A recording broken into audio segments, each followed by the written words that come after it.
जय गुरुदेव।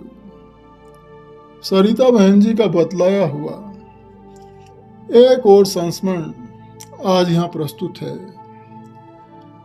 सरिता बहन जी ने बतलाया कि आजमगढ़ के एक गुरु भाई थे जिनका नाम था नरसिंह दास जी काबरा। मूल निवासी तो वे राजस्थान के थे, लेकिन आजमगढ़ में उनके पूर्वज आकर बस गए थे और फिर वे लोग वहीं के होकर रह गए। नरसिंह दास जी काबरा बड़े ही मेहनती, ईमानदार और निष्ठावान व्यक्ति थे, लेकिन उनके ग्रह नक्षत्र न जाने कैसे थे कि उन्हें काम धंधे में सफलता ही नहीं मिल पाती थी। तो सरिता बहन जी बताती हैं कि उनका और हमारा साथ मथुरा आश्रम पर होता था। भंडारे के मौके पर वो भी आते थे और हम भी जाते थे। तो भंडारा जब खत्म हो जाता था तो उसके खत्म होने के बाद भी वो भी कई दिनों तक आश्रम पर रुकते थे और हम लोग भी बहुत दिनों तक आश्रम पर ही रुकते थे। तो हम लोग उन्हें भाया कहा करते थे, क्योंकि राजस्थानी भाषा में भाई को भाया बोलते हैं।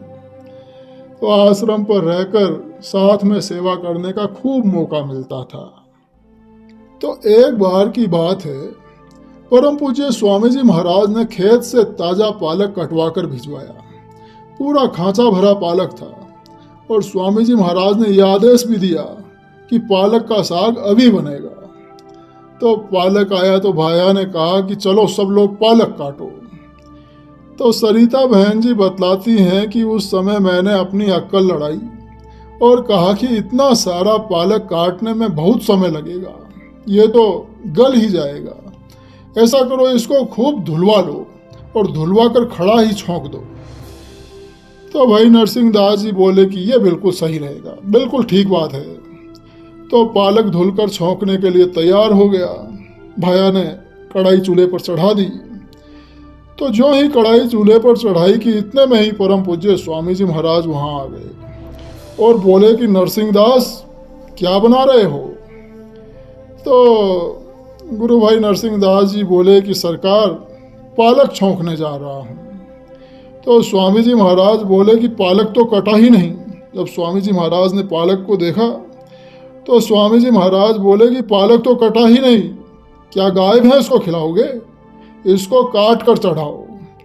इतना कहकर फिर स्वामी जी महाराज वहाँ से चले गए। अब स्वामी जी महाराज का आदेश था, पालक काटा गया और फिर छोंका गया और इस तरह से पालक की सब्जी बनी। परम पूज्य स्वामी जी महाराज छोटी छोटी बातों में अपना परिचय देते रहते हैं और सही दिशा दिखाते हैं। स्वामी जी महाराज इस बात का बराबर एहसास कराते रहते थे कि तुम कहीं भी रहो, हम कहीं भी रहें, लेकिन हमारी निगाह तुम सबकी गतिविधियों पर हर समय रहती है, विचारों पर रहती है। हमसे कोई बात छिपी नहीं रह सकती। जय गुरुदेव।